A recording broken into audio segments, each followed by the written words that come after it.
गर्मी का मौसम अपने चरम पर होता है और तापमान बहुत ज्यादा बढ़ जाता है। सुरेश और रमेश अपने हाथों में खाली बर्तन लेकर तालाब के किनारे खड़े होते हैं। दोनों परेशान दिखाई देते हैं। जो तालाब कभी पूरे गांव के पानी का सहारा होता है, अब पूरी तरह सूख चुका होता है। रमेश भाई, अब तो बर्दाश्त के बाहर है। देखो इस तालाब को, एक बूंद पानी नहीं बचा है। ऐसा लग रहा है जैसे सूरज सारा पानी पी गया हो। सही कह रहे हो सुरेश, पिछले 10 सालों में ऐसी गर्मी कभी नहीं देखी। अगर अगले कुछ दिन बारिश नहीं हुई तो हम सब भुन जाएंगे। पानी लेने के लिए 5 मील दूर उस पुराने कुएं पर जाना पड़ता है। वहां भी लंबी लाइन लगी रहती है। नहाने की बात तो भूल ही जाओ, पीने का पानी जुटाना मुश्किल हो रहा है। दोनों उदास दिखाई देते हैं। फिर दोनों वहां से मुड़ते हैं और अपने घर की तरफ चलने लगते हैं। घर पर सुनीता रसोई में खाना बनाने की कोशिश कर रही होती है। बाहर बहुत गर्मी होती है और रसोई में और भी ज्यादा गर्मी लग रही होती है। गर्मी की वजह से बर्तन भी टूट चुके होते हैं। उनमें से पानी टपक रहा होता है, जिससे फर्श गीला हो जाता है। तभी रमेश रसोई में आता है और टूटे हुए बर्तनों को देखता है। देखो, ये तीसरा मटका है जो आज चटक गया। इतनी गर्मी है कि मटके का पानी भी मिट्टी को ठंडा नहीं रख पा रहा। मिट्टी सूख कर फट रही है। ये तो बहुत बुरा हुआ। पीने का पानी वैसे ही कम है और अब ये मटके भी जवाब दे रहे हैं। बाहर की धूप दीवारों को सुखा रही है। पूरी दोपहर मैं सिर्फ पसीना पोंछती रहती हूँ। घर के अंदर हवा जैसे रुक गई है। चूल्हा जलाने की हिम्मत नहीं होती। क्या हम इस गर्मी का कुछ नहीं कर सकते? मिट्टी और पानी जब ये साथ होते हैं तो ठंडक मिलती है, लेकिन जब मिट्टी सूख जाती है तो वो फटने लगती है। अब आप क्या सोच रहे हैं? मैं कुछ बड़ा सोच रहा हूँ सुनीता। रमेश फर्श पर फैले पानी को ध्यान से देखने लगता है। सुनीता उसे देखकर उलझन में पड़ जाती है। कुछ देर बाद महेश बड़े पेड़ की छांव के नीचे चौपाल में बैठा होता है। तेज धूप से थोड़ी राहत मिलती है, लेकिन गर्मी अभी भी बनी रहती है। तभी रमेश और सुरेश भी वहां आ जाते हैं। दोनों परेशान दिखाई देते हैं। क्या हाल है? सुना है तुम्हारे घर के मटके भी गर्मी से फट गए। हाँ, हालत खराब है। सबके घरों का यही हाल है। गर्मी दीवारों के पार जा रही है। ये कुदरत का कहर है। मैंने तो दोपहर में घर से निकलना ही छोड़ दिया है। लेकिन घर के अंदर भी तो चैन नहीं है महेश। मैंने एक बात सोची है। हमारे पूर्वज कहते थे कि मिट्टी के नीचे ठंडक होती है। अगर हम जमीन के अंदर गहरा जाएं तो वहां तापमान कम होता है। तो क्या अब तुम पाताल में जाकर रहोगे? रमेश, गर्मी दिमाग पर चढ़ गई है क्या तुम्हारे? नहीं महेश, पाताल नहीं। मैं अपने घर के बीच में एक बड़ा गड्ढा खोदने वाला हूँ। वहां पानी भरूंगा। मैं घर के अंदर एक मिट्टी का स्विमिंग पूल बनाऊंगा। महेश उसकी बात सुनकर हंसने लगता है। वो उसके इस विचार का मजाक उड़ाने लगता है। घर के अंदर स्विमिंग पूल? तुम पागल हो गए हो? घर की नींव गीली हो जाएगी, घर गिर जाएगा।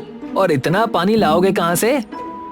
नींव को बचाने का तरीका मुझे पता है और पानी के लिए मैं बारिश के बचे हुए टैंक का इस्तेमाल करूंगा। जो थोड़ा बहुत पानी बचा है उसे सही जगह इस्तेमाल करना होगा। महेश को अभी भी उसकी बात पर भरोसा नहीं होता, लेकिन सुरेश को उसका विचार थोड़ा सही लगने लगता है। रात के समय रमेश अपने घर में हाथ की मदद से कमरे का नाप ले रहा होता है। सुनीता उसे देखकर उलझन में पड़ जाती है। महेश भाई सही कह रहे थे। घर के अंदर खुदाई करना क्या ठीक होगा?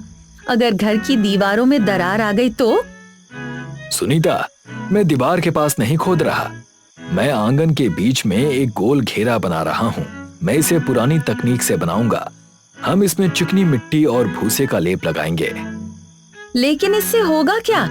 मिट्टी तो पानी सोख लेगी। यही तो राज है। जब मिट्टी पानी सूखेगी तो वो आसपास की हवा को ठंडा कर देगी। जैसे मटका ठंडा रहता है, वैसे ही हमारा पूरा घर ठंडा रहेगा। और हम उस पानी में बैठ भी सकेंगे। वो फर्श पर चौक से लाइनें बनाता है। फिर वो कुदाल उठाता है और फर्श तोड़कर अपना काम शुरू कर देता है। अगली सुबह रमेश अपना काम लगभग पूरा कर चुका होता है। उसने अपने घर के बीच में एक बड़ा आयताकार गड्ढा खोद दिया होता है। रमेश और सुनीता दोनों उस गड्ढे के अंदर खड़े होते हैं। रमेश नीचे की मिट्टी को हाथ से छूकर उसका तापमान महसूस करता है। देखो सुनीता, मिट्टी के नीचे की सतह अभी भी थोड़ी ठंडी है। ऊपर की धूप ने सिर्फ ऊपरी परत को जलाया है। हाँ, मैं महसूस कर सकती हूँ। यहाँ नीचे खड़े होने पर उतनी गर्मी नहीं लग रही जितनी ऊपर लग रही थी। तभी सुरेश घर के अंदर आता है। वो गड्ढे को देखकर चौंक जाता है। अरे बाप रे रमेश, तुमने तो वाकई घर को खोद डाला। मुझे लगा तुम मजाक कर रहे थे। मजाक का समय नहीं है सुरेश, आओ मेरी मदद करो। अगर हम आज इसे पूरा कर लें तो कल हम चैन से सो पाएंगे। दोस्त, मैं खोद तो नहीं पाऊंगा, मेरी पीठ में दर्द है, लेकिन मैं बाहर से चिकनी मिट्टी ला सकता हूँ जो स्विमिंग पूल के किनारे सूखी पड़ी है। वो पानी रोकने में अच्छी होती है। हाँ, वही चाहिए। उस मिट्टी को कूट कर हम इसकी सतह पर बिछाएंगे। जाओ सुरेश, जल्दी करो। इसके बाद सुरेश वहाँ से चला जाता है। रमेश गड्ढे को और सही आकार देने में लग जाता है और उसके अंदर बैठने के लिए कुछ जगहें भी बना देता है। कुछ समय बाद सुरेश मिट्टी के कुछ बोरे लेकर वहाँ आता है। उसके साथ महेश भी आता है। तो ये है तुम्हारा स्विमिंग पूल। ये तो बस एक बड़ा सा गड्ढा लग रहा है। इसमें पानी भरते ही ये कीचड़ बन जाएगा। नहीं, हम इसके ऊपर चिकनी मिट्टी लगाएंगे। मिट्टी पानी को पकड़ेगी लेकिन कीचड़ नहीं बनने देगी। चारों मिलकर काम में लग जाते हैं। सुरेश और महेश मिट्टी में पानी मिलाकर उसे नरम करने लगते हैं। वहीं सुनीता और रमेश उस मिट्टी को गड्ढे की दीवारों पर लगाने लगते हैं। धीरे धीरे वो जगह एक छोटे स्विमिंग पूल जैसी दिखने लगती है। वे सभी पूरी रात काम करते रहते हैं। फिर अगली सुबह वो छोटा स्विमिंग पूल पूरी तरह तैयार हो जाता है और मिट्टी की परत भी सूख जाती है। रमेश और सुरेश आंगन में रखी बारिश के पानी की टंकी से एक पाइप जोड़ते हैं और स्विमिंग पूल में पानी भरना शुरू करते हैं। धीरे धीरे स्विमिंग पूल पानी से भरने लगता है। पानी गंदला नहीं होता, बल्कि रमेश की बात की तरह बिल्कुल साफ रहता है। देखो, पानी गंदा नहीं हो रहा। मिट्टी की परत इतनी मजबूत है कि पानी साफ बना हुआ है। ये तो कमाल हो गया। पानी धीरे धीरे भर रहा है। रमेश, ये तो सच में स्विमिंग पूल जैसा लग रहा है। जैसे ही स्विमिंग पूल पूरा भर जाता है, सभी को राहत महसूस होने लगती है और घर के अंदर का माहौल ठंडा होने लगता है। सुनीता पानी को हाथ लगाकर देखती है। ये पानी तो बहुत ठंडा है, जैसे किसी ने इसमें बर्फ डाली हो। इसके बाद रमेश, सुरेश और महेश उस स्विमिंग पूल में उतर जाते हैं। ठंडा पानी लगते ही तीनों को तुरंत राहत महसूस होती है। आह, क्या सुकून है।